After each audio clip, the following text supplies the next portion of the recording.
Moda que não sai da moda. É aqui, meus amigos, e hoje falando aqui da carreira do cantor Leonardo, a segunda parte. Desde pequeno, Leandro era o mais tímido, mas sonhava com a vida melhor para a família. Na plantação de tomates era ágil e na roça, o repertório obrigatório eram as músicas de Chitãozinho e Chororó.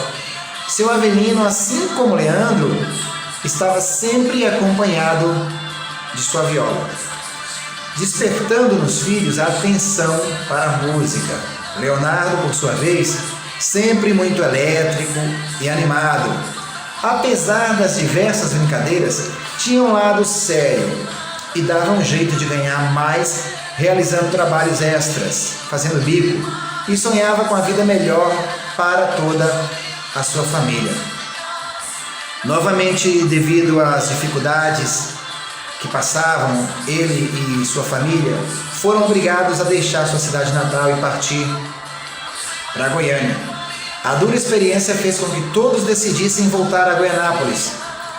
Nesta época, com incentivo dos amigos, Leandro dedicava o tempo livre à música e entrou para a banda Os Dominantes, que tocava sucessos de Roberto Carlos e dos Beatles.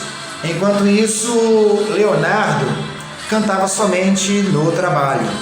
Mas aos poucos os dois irmãos começaram a ensaiar como dupla e decidiram, com o apoio de toda a família, voltar aí para Goiânia para tentar a carreira na música.